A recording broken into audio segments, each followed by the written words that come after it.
And it listened to me. It walked out of the thicket. It turned around and looked at me.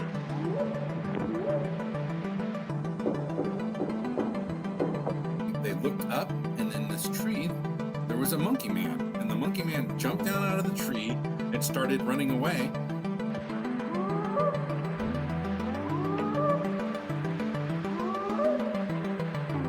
And suddenly they're right in front of the car.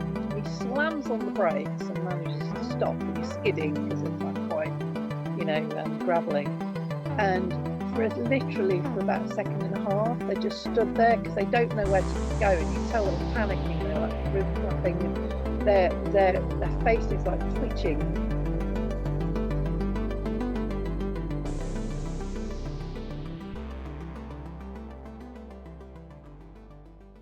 Welcome back to Bigfoot Society, a podcast where we focus on cryptids, the strange, and the unexplained of this world. If you've got a story or something weird to share, send an email over to me at bigfootsociety@gmail.com. And if you'd like to support this show, head on over to patreon.com/the Bigfoot Society.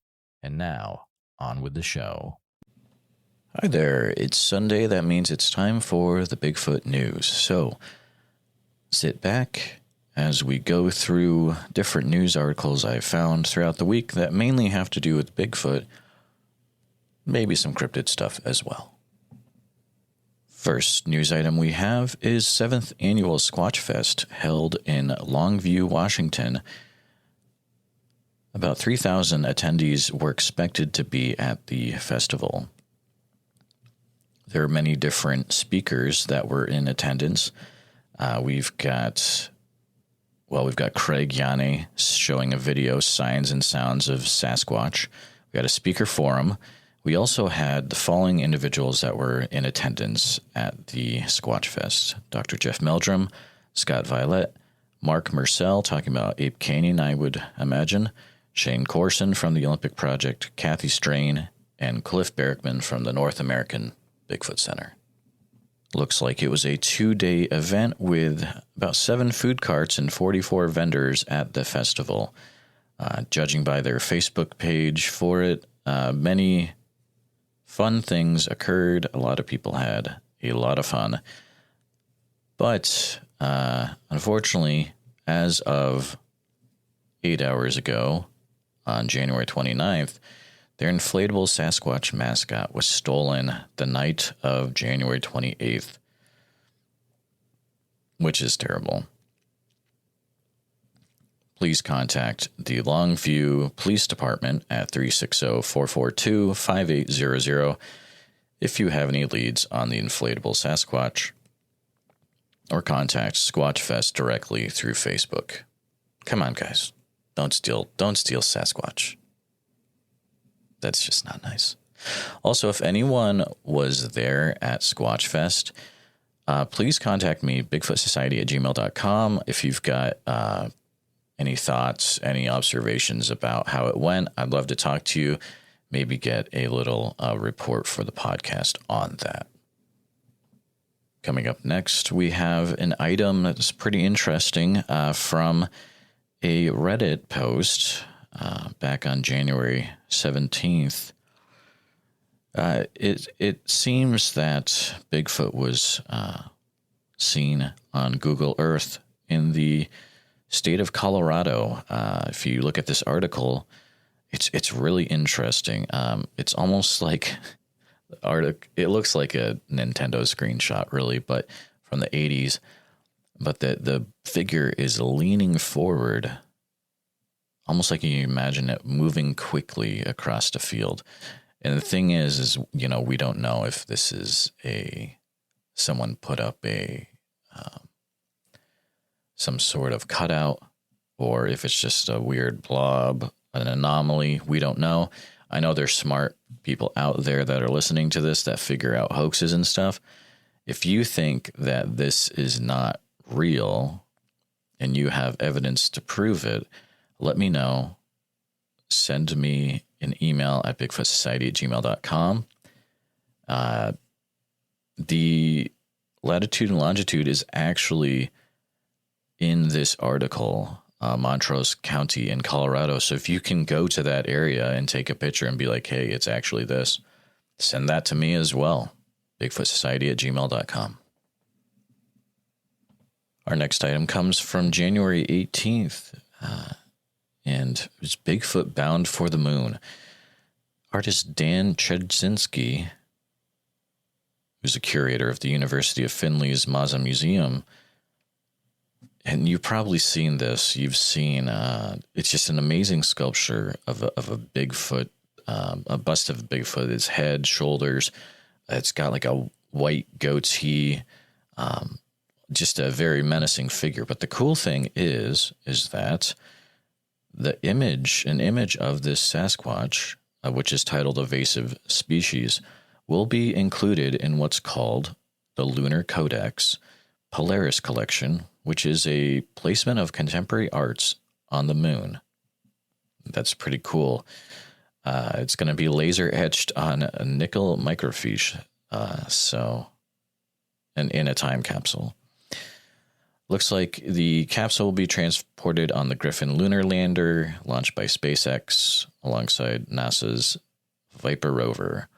So, I mean, pretty cool. An image of Bigfoot that's pretty awesome is going to be on the moon. Who knows what future generations will think? Will they think that that creature was extinct and used to live on the moon? Who knows what we could be setting up future generations for? But hey, it's just part of the mystery. Maybe they'll hear this podcast somehow and they'll figure it out. FeedSpot released their 30 best cryptozoology podcasts. I'd like to take a few minutes and run through those just for fun. Let's go. Should we go third? Let's start down at the bottom.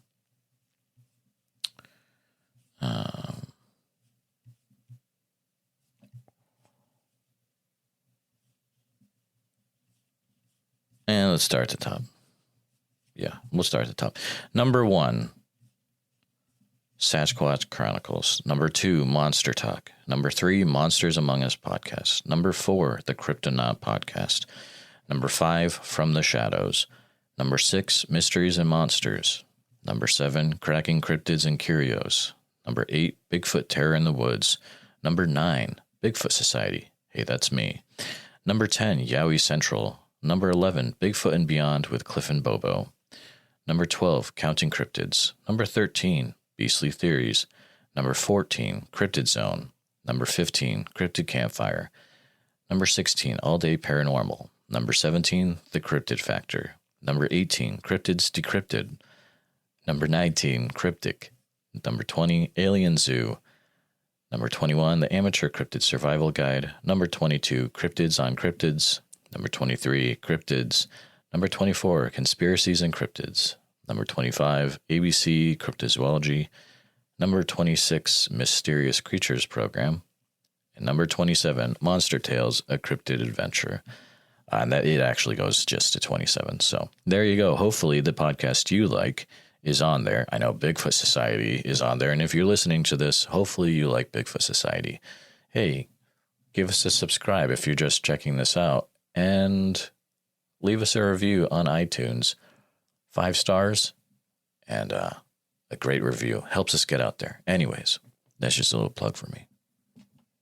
From the Estes Park Trail Gazette, we have an article about a new establishment opening up in Estes Park, I believe. Let me see here. Yes. Estes Park.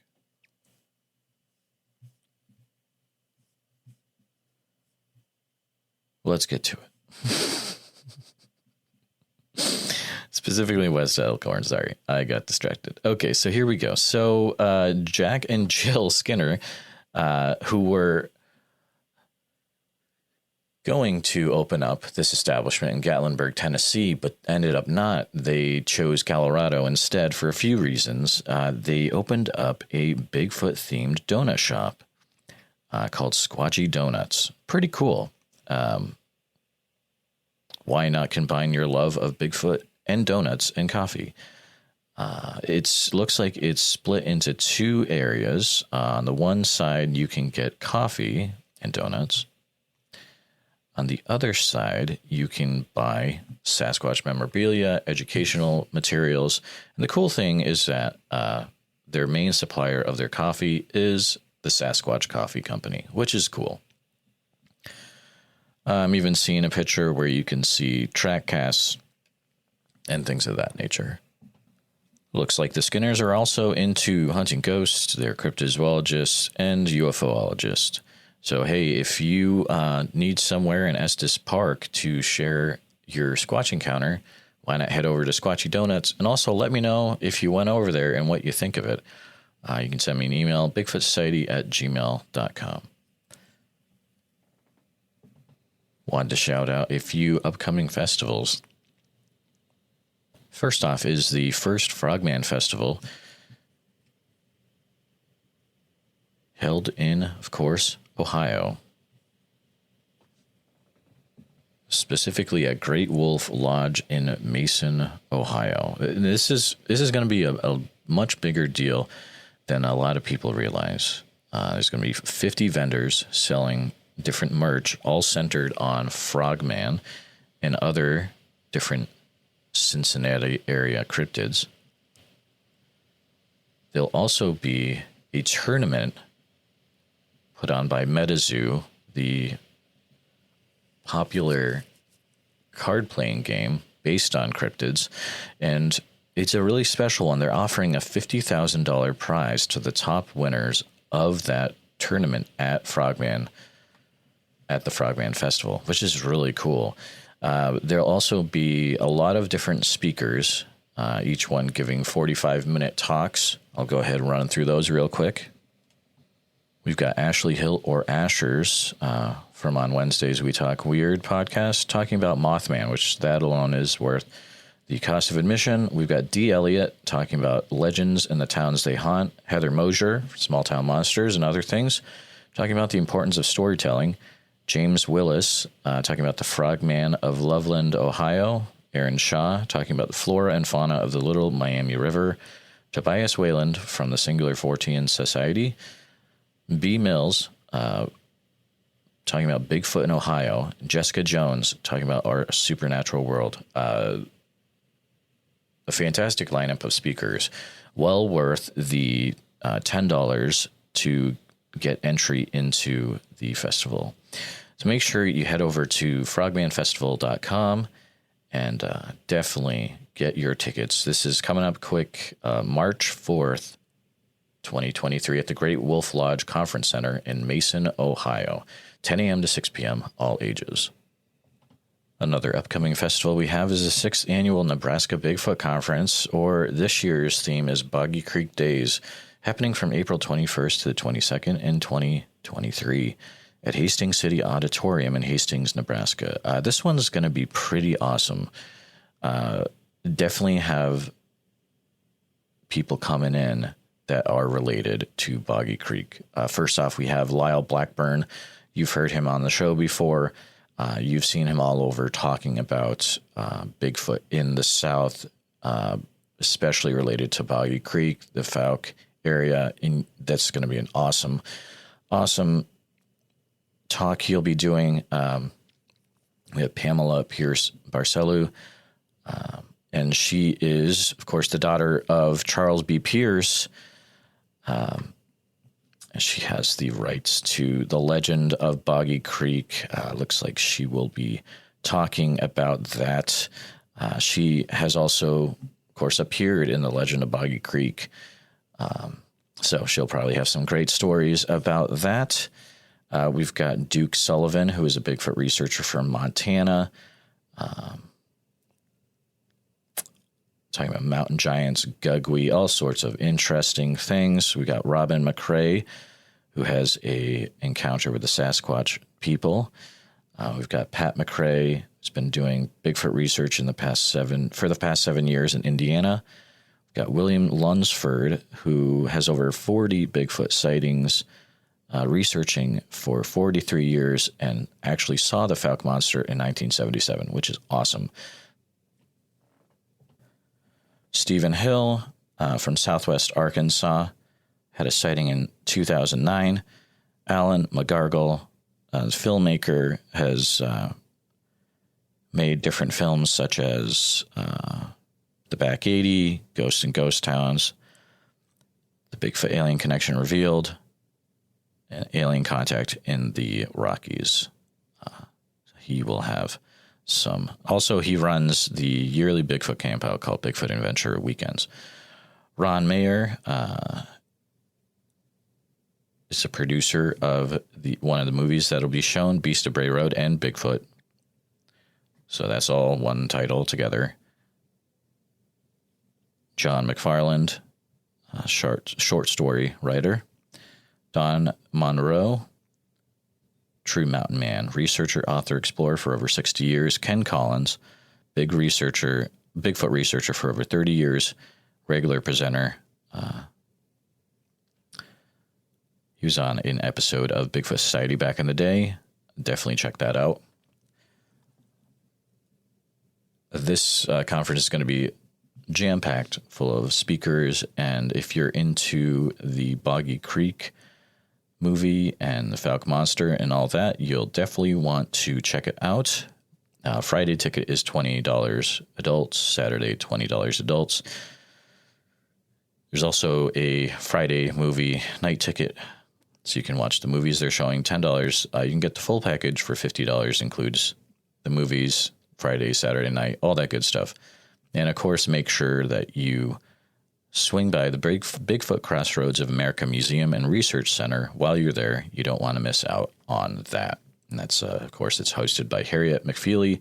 The Bigfoot lady had a great interview with her back in the day. You'll want to go back into the archives and take a listen to that.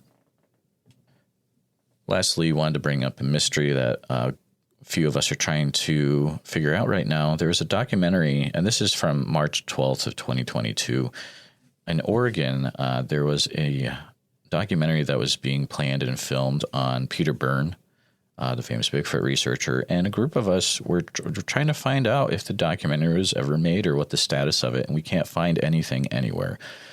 You may be a listener, you may be even the documentary filmmaker, and you have the info as to what the status of this documentary starring Peter Byrne is, and I would love to know. So go ahead. You could contact me at bigfootsociety@gmail.com, and I'll share that info with the world. Thanks for listening to the Sunday Bigfoot Encrypted News. This is Jeremiah Byron from Bigfoot Society. If you've got something that you would love to share that you feel is Bigfoot news, can be an upcoming festival, a release, book, movie, all that good stuff, just something that would be news for the community to know, go ahead, send that information to me at bigfootsociety@gmail.com. Please send any links, admission info, speaker info, all that good stuff, so I can definitely share the information that's needed, and I will look through your submission and hopefully be able to share it. So we'll see.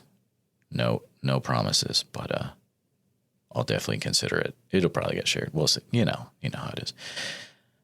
Thanks for listening to the Bigfoot News, Sunday, January 29th, 2023. Make sure you're subscribed to the Bigfoot Society podcast. There'll be a lot more content coming out, stuff that you won't want to miss if you're into Bigfoot and other cryptids. Again, thanks for listening. Have a good one.